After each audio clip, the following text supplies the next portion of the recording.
संस्कृतविषये बहुशः विषयाः भवन्ति।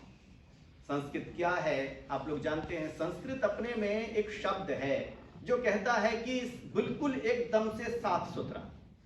तो एकदम से साफ सुथरा दो प्रकार से हो सकता है। देखिए पानी है, एक पानी जो बिल्कुल जहां से विकृत नहीं हुआ, जैसे हम कहते हैं ना कि जो खनिज जल है, मिनरल वाटर है, जो सबसे महंगा खनिज जल है वो है जो बिल्कुल इसी जगह से आ रहा है जहां पर कि प्रदूषण नहीं है।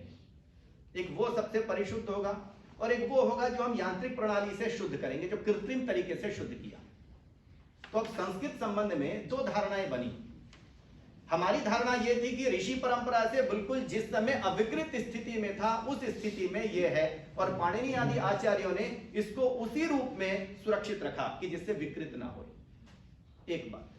दूसरे जो अपने पाश्चात्य परंपरा वाले लोग हैं, जो भारतीय संस्कृति को नहीं मानते हैं, उन्होंने ये देखा, उन्होंने एक दूसरा प्रकार देखा कि जल का जैसे अशुद्ध होने से हम उसे शुद्ध करते हैं। आजकल तो बहुत सारे जल शोधक यंत्र हैं, फिल्टर्स आ रहे हैं जो शुद्ध करते हैं, कि वो ये मानते हैं कि जल पहले से अशुद्ध है और हम उसे शुद्ध कर रहे हैं। तो उन्होंने कहा कि भाई ये कोई भाषा थी, सारी भाषाएं थी, एक प्राकृत भाषा थी, ये जल भाषा थी, वो एक अविकसित थी, एक मतलब अशुद्ध रूप में थी, और कुछ विद्वानों ने उसे शुद्ध रूप में प्रचलित किया, वो संस्कृत कहलाया।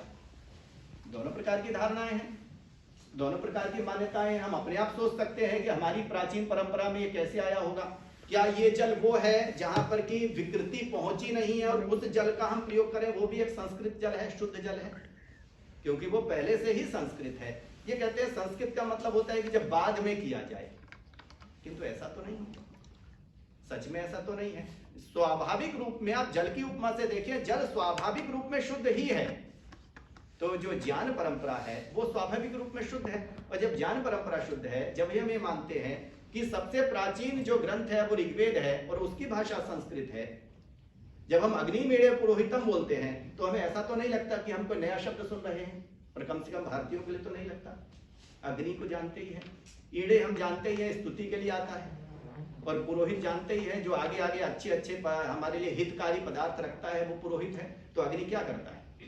अग्नि हमारे सामने वही करता है, अच्छे अच्छे पदार्थ रखता है, और हम तो सब जानते ही हैं कि अग्नि बिना तो कुछ भी नहीं होता। हमारे ब्राह्मण ग्रंथों में है अग्नि सोमात्मकम जगत, कि सोम और अग्नि इन दोनों से ये संसार मिला है। ये तो एक बहुत ही गंभीर ऊंची चर्चा है जो ब्राह्मण ग्रंथों में है। आप सीधी तरह ही देखिए कि रोटी बनने के लिए भी तो हमें दो चीज चाहिए होती है, कि पानी चाहिए जिससे हम आटा को मथ सके, और अग्नि चाहिए जिससे हम पका सकें। चावल बनाने के लिए भी दो चीज चाहिए, एक पानी चाहिए जिससे हम उसे थोड़ा गीला कर सके, और उसके बाद अग्नि चाहिए जिससे हम पका सके। स्थूल रूप में देखें तो अग्निशोमात्मकम जगत वही है। तो वह अग्नि जो है वो पुरोहित है, अर्थात हमारे सामने जो हितकारी पदार्थ सामने देता है।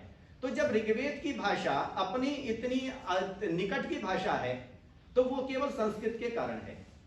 हजारों हजार साल पुराना हमारा इतिहास, हजारों हजार साल पुराने हमारे ग्रंथ आज भी हम ऐसे लगते हैं जैसे बिल्कुल अपने हैं।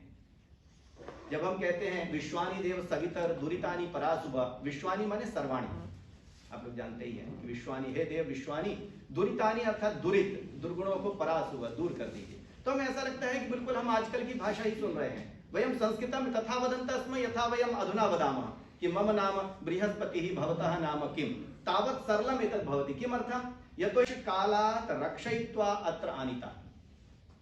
इसीलिए हम लोग जो है यज्ञोपवीत धारण करते हैं उसमें एक ऋण होता है, मातृऋण पितृऋण तो सब जानते हैं, किंतु जो ऋषि ऋण है वो केवल वही जानता है जो यज्ञोपवीत पहनता है। हम सब लोग इसको तो मानते हैं कि हाँ भाई, क्योंकि प्रत्यक्ष है भाई, माता पिता ने हमारे लिए किया ही किया है, समाज ने हमारे लिए किया ही किया है।